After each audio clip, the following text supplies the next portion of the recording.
Oi, queridos. Espero que estejam todos bem. E hoje nós vamos falar um pouquinho sobre direito de vizinhança, condomínio. Por quê? Peraí, deixa eu ajeitar um negócio aqui. Tá. Com a pandemia que nós estamos atravessando, né? E o confinamento, tá ocorrendo muitas reclamações com relação aos condomínios, né? Então, vamos falar disso um pouquinho hoje. Direito de vizinhança, condomínio. Condomínio edilício, deixa eu me colocar um pouquinho mais lá para cima, para não ficar na frente das letras. Condomínio edilício é a união de unidades privadas juntamente com partes comuns, ou seja, unidades autônomas, apartamentos que utilizam partes comuns, que a gente chama de prédio, né? Edifício. A convivência entre pessoas com hábitos diferentes não é algo simples, e com a construção de prédios e casas cada vez mais próximos, fica quase impossível evitar os desentendimentos em decorrência de situações como volume de som alto demais, a insegurança gerada pela grande rotatividade de pessoas estranhas, os transtornos da obra ao lado, ou simplesmente o barulho do cachorro no andar de cima. A legislação prevê que o proprietário ou possuidor, que seria o inquilino, né, tem o direito de fazer cessar as perturbações que incomodam o seu bem-estar e que sejam oriundas, advindas, né, da utilização da propriedade vizinha. A convenção condominial, o regulamento interno e as assembleias são os meios pelos quais o condomínio edilício tem para manter a ordem social, bem como a forma para aplicação das multas, para descumprimento dos deveres para manter a paz na sociedade condominial. O direito regula o uso das unidades autônomas, que são os apartamentos, juntamente com as regras impostas pela Convenção, Regulamento Interno dos Condomínios e deliberações das Assembleias Gerais, para que se possa ter uma boa convivência em sociedade. Agora eu vou falar separadamente cada um deles, convenção, regulamento e assembleia, tá? A aplicação de multas nem sempre é a única saída, podendo o condômino incomodado buscar a tutela jurisdicional para sanar os problemas causados. O condomínio edilício institui-se e regula-se pela Convenção do Condomínio em primeiro lugar, tá? Que tem como regramento a conduta dos condôminos. O regimento interno vem em segundo lugar, que serve para dar ordem à utilização dos bens comuns. E a Assembleia Geral, em terceiro lugar, é o órgão deliberativo para decisões de qualquer natureza, sendo inclusive utilizada para alterar a convenção condominial. Então vamos lá. Convenção. O condomínio edilício, ele é aberto, ele é instituído por 3 atos. Primeiro, a instituição, que é a abertura do condomínio, porque o condomínio nada mais é do que uma empresa. Tem que ir lá na junta, ou no cartório, abrir a empresa, o condomínio vai ter um CNPJ, aí ele passa a existir, tá? Esse é o primeiro ato. O segundo ato, tem que haver a convenção. O que é a convenção? Como nós falamos lá atrás, são as regras para boa convivência dentro do condomínio. Seria a lei do condomínio, que, aliás, numa discussão entre a lei e a convenção, prevalece a convenção, porque ela é soberana e ela está acima da lei, porque o que foi convencionado entre as pessoas tem que ser respeitado pela lei, tá? Em terceiro lugar, é o regimento interno. Ele é um pouco menos complexo e ele complementa detalhezinhos que ficaram faltando na convenção. Depois, daqui a pouco, eu vou dar os exemplos, tá? Então, vamos lá. A instituição é ato inicial, sendo que a partir dela há o nascimento do condomínio, a convenção e o regimento interno logo em seguida, tendo eles a função de disciplinar a existência e regular e o bom funcionamento do condomínio. A convenção do condomínio deve ser registrada em cartório e aprovada por, no mínimo, 2/3 dos condôminos. A convenção de condomínio é a principal norma reguladora dos prédios, estando, portanto, hierarquicamente acima de qualquer outra, seja o regulamento interno ou as decisões em assembleia, e até mesmo as resoluções do conselho consultivo, porque nós temos o síndico, o subsíndico e o conselho, tá? Qualquer outra normatização advinda do condomínio só terá eficácia jurídica se estiver de acordo, em consonância com a convenção, tá? Então, na convenção, estão todas as normas para convivência em condomínio, por exemplo, uso da piscina, horário para não fazer mais barulho, os trajes, o que são áreas comuns, o que não são, o que deve ser respeitado, de que forma são aplicadas as multas, o valor das multas. Então, a convenção é um panorama global de todas as normas do condomínio.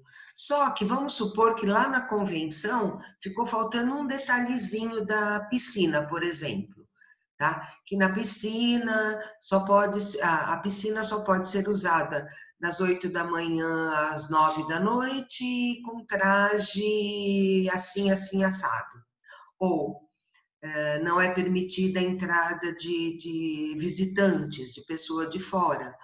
Ou, na convenção, diz que é proibido a entrada de visitantes, mas no regulamento interno, no regimento interno, ou regulamento interno, foi estipulado que poderia um só visitante por apartamento, por exemplo, tá? Então, vamos lá. É importante haver um regimento interno para especificar matérias de organização condominial, que já estão lá na convenção. O regulamento interno poderá ser instituído na convenção do condomínio como parte do seu texto ou em momento posterior, com a formalidade e quórum estabelecidos na convenção, o qual tem a finalidade de disciplinar a maneira que os condôminos utilizarão as áreas comuns e também as unidades autônomas. Como eu disse, a convenção, o regulamento complementa a convenção, tá?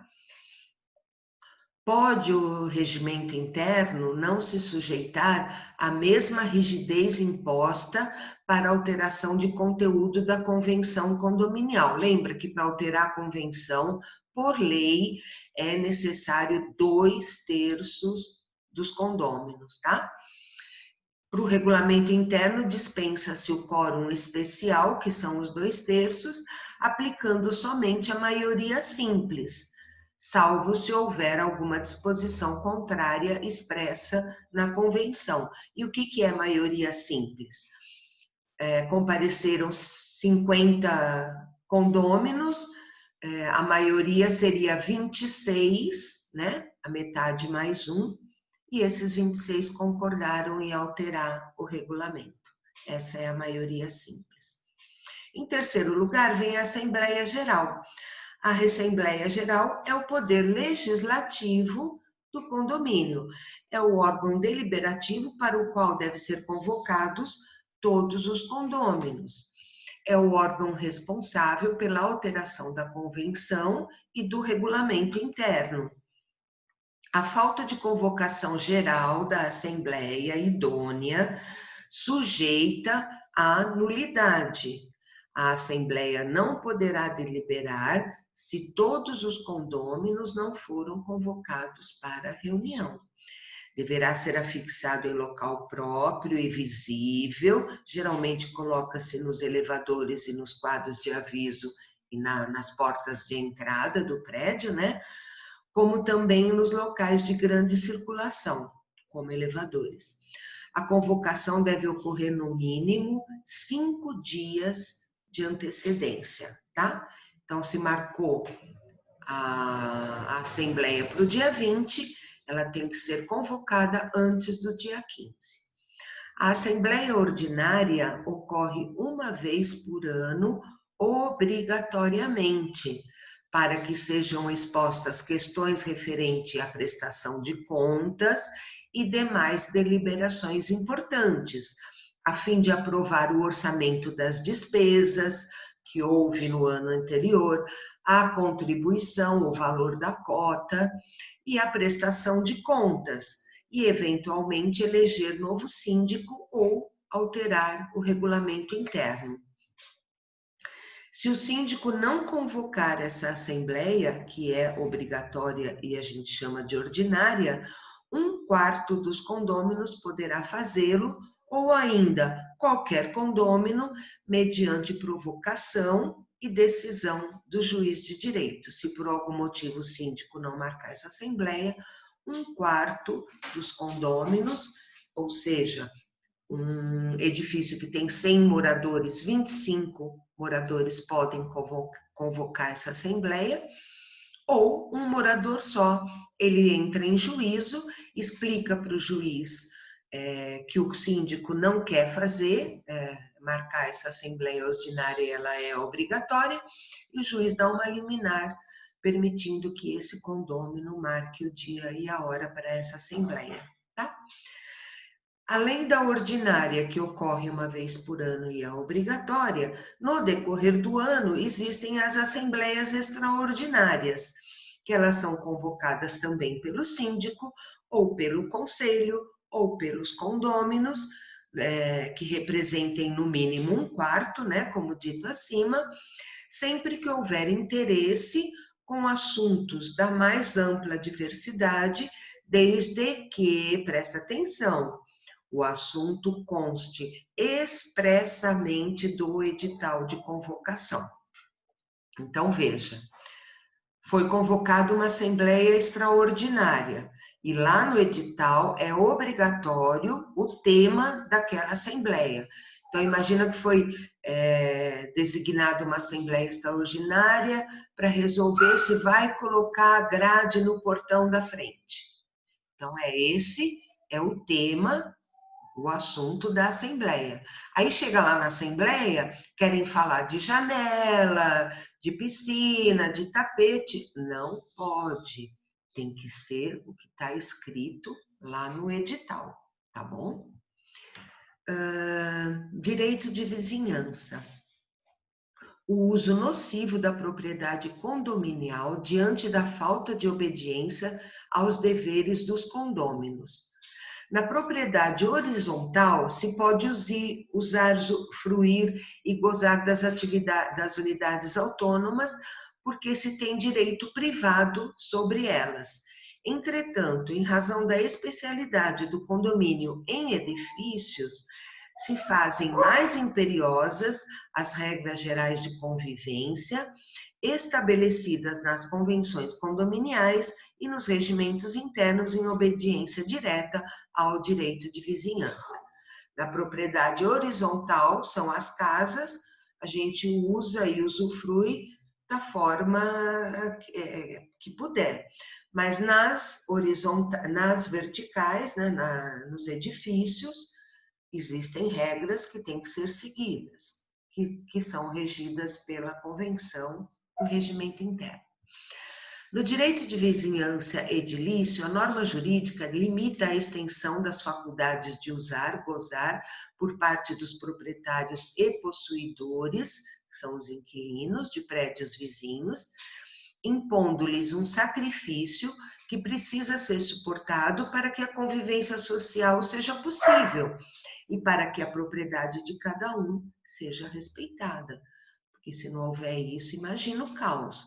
500, 600 pessoas morando num prédiozinho e cada um fazendo o que quer, né? Cada proprietário compensa seu sacrifício com a vantagem que lhe advém do correspondente sacrifício do vizinho, tá?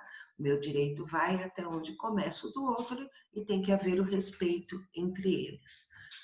Por essa razão, necessário a imposição de multas e sanções para aqueles que não sabem viver em sociedade, principalmente na comunidade condominial. Conflitos no condomínio.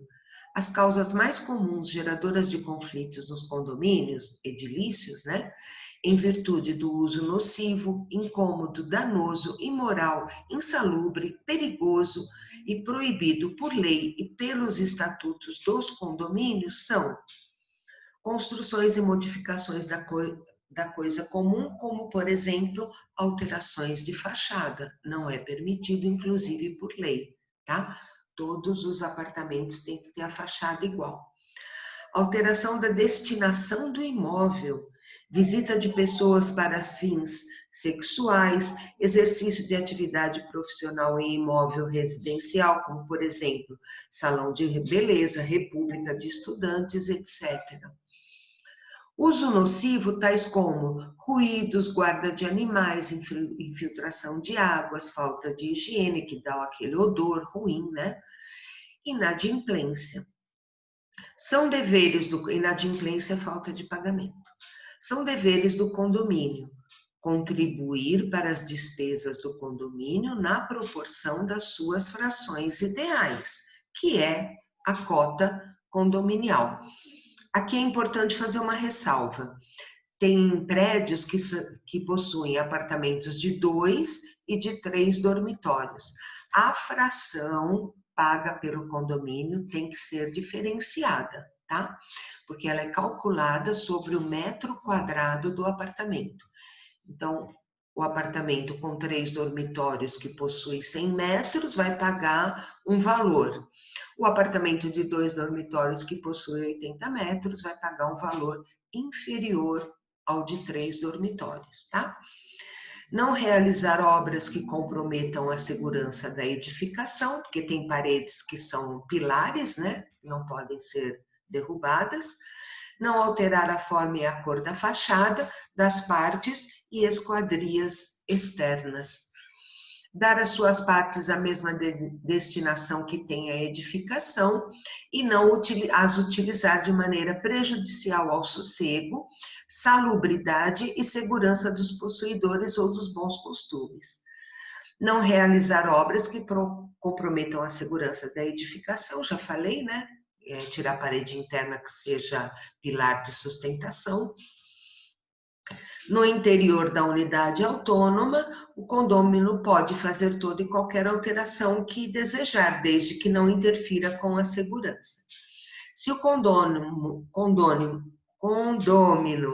quer derrubar a parede que divide 2 cômodos para uni-los, pode fazer a obra, sem precisar de autorização do condomínio. Mas está impedido de derrubar toda a parede se nela houver, por exemplo, uma coluna de sustentação e do edifício. Mas toda obra tem que ser comunicada e apresentado o projeto para o condomínio, tá bom?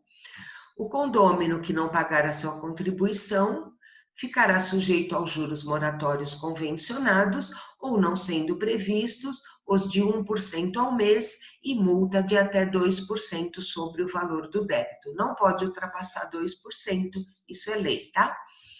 O condômino que não cumprir qualquer dos deveres estabelecidos na convenção pagará a multa prevista nesta convenção, não podendo ela ser superior a 5 vezes o valor da sua cota mensal, independentemente das perdas e danos que se apurarem posteriormente, né, no decorrer de algum ato praticado aqui. Não havendo disposição expressa, caberá à Assembleia Geral, por 2/3 no mínimo dos condôminos restantes, deliberar sobre a cobrança da multa.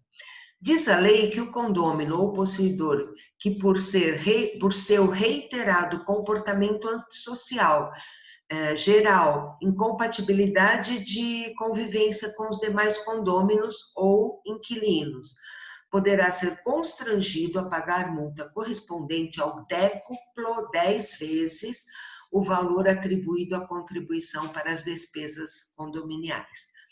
Porém, a lei não diz o que fazer quando o condômino é multado e pratica reiteradas vezes a mesma conduta. Em vista disso, foi criada uma jurisprudência que determina o afastamento deste condômino da convivência social. Então, a lei, o código, não dizia, eu aplico o que fazer, né, para um condômino que sofre a multa várias e várias e várias e várias e várias vezes. E como isso tem acontecido muito ultimamente, foi criada uma jurisprudência, que é uma leizinha, que vai regular esse comportamento. Vamos ver agora um exemplo. O condomínio ajuizou a ação de pedido de exclusão de condômino que é proprietário de um apartamento e box de garagem, pois as inúmeras e graves condutas antissociais praticadas pelo réu morador ao longo dos anos tornaram inviável e insuportável o convívio com os demais moradores. Promovia festas nas áreas comuns do condomínio, coagindo, ameaçando de morte, injuriando, difamando e caluniando outros moradores, circulando com seu animal de estimação em áreas proibidas, dentre outras condutas antissociais. Já foram aplicadas multas no limite de 5 vezes o valor da contribuição condominial, bem como ajuizadas a ação de obrigação de não fazer, ou seja, para ele parar com aquela conduta, e ações penais, por calúnia, por injúria, por ameaça de morte, né? Contudo, não foram suficientes para afastar as atitudes do réu. Ele teria transformado seu imóvel em local de festas, com luzes, som alto, pirotecnia, gelo seco, gritaria, convidando amigos para que utilizem a academia do prédio, também não é permitido, avariando os equipamentos e despindo as suas roupas na frente dos moradores. Ou seja, um desequilibrado, né? Estacionava seu automóvel de modo irregular na garagem, fazendo festas no elevador social e mau uso deste. O condomínio juntou ao processo várias provas, vídeos, fotos, assembleias, relatos de moradores, boletins de ocorrência, processos criminais por perturbação do sossego, várias anotações nos livros de reclamação que existe lá na portaria, entre outros, né?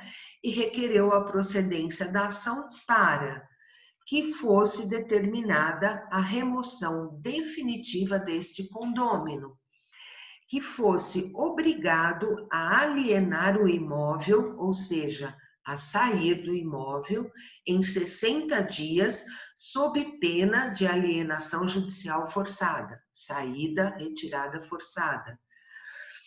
Manter o direito de propriedade dele, não vai tirar o apartamento dele, não vai perder esse apartamento, mas vai lhe retirar o direito de uso próprio, tá? Então, ele não perde a propriedade, mas ele perde o direito de usar aquela propriedade. A juíza decidiu que todas as agressões narradas pelo condômino e seus moradores estavam devidamente comprovadas no processo, seja pelo depoimento de testemunhas ou pela juntada das mídias e documentos descritos. Pedidos de indenização por danos morais, lavatura de boletim de ocorrência, processos criminais por perturbação do sossego, injúria, calúnias e difamações. Opa, desculpa. Tá. Eu antes de ir para frente, ao invés de ir para frente, eu fui para trás. Por fim, a juíza, né, deu a sentença amparando o pedido subsidiário formulado pelo condomínio, ou seja, manteve o direito de propriedade daquele réu, mas retirou o direito dele usar aquele apartamento, sentenciando a retirada do morador antissocial do condomínio no prazo de 60 dias, sob pena de remoção forçada, ok? Então, essas eram as dicas que eu queria passar para vocês hoje e complementando com a situação atual que nós estamos vivendo. Em decorrência da pandemia, estamos sendo forçados a ficar em quarentena, né, em isolamento social, e a maioria de nós, como a grande maioria das pessoas hoje em dia, moram em apartamentos, em edifícios. E eu tenho tido conhecimento, veio ao meu conhecimento, várias reclamações de vários edifícios, de várias pessoas que não estão respeitando esse isolamento social, trazendo amigos de fora, promovendo festas, som alto, até altas horas, enfim, colocando em risco as pessoas, os outros condôminos que moram naquele prédio. Porque, veja bem, se eu faço a minha parte, estou em isolamento social, estou tomando todo o cuidado, uma pessoa que vem de fora para dentro do meu condomínio, ela pode trazer esse risco aqui para dentro da nossa casa, tá certo? Então, qual foi a atitude da síndica aqui no caso, né? Era uma mulher. Fez uma advertência, mandou uma advertência para o proprietário do apartamento, não cessou, mandou uma multa, foi lá na portaria e deu ordem para os porteiros não permitirem a entrada de qualquer pessoa, qualquer visitante naquele apartamento, tá? E espero que tenha sido resolvido, eu não soube ainda o desfecho disso, mas a hora que eu souber eu conto para vocês. E é isso. Continuo com muita saudade, continuo sentindo falta. Super beijo a todos e espero que vocês todos fiquem muito bem, ok? Até mais, logo, logo tudo isso vai passar.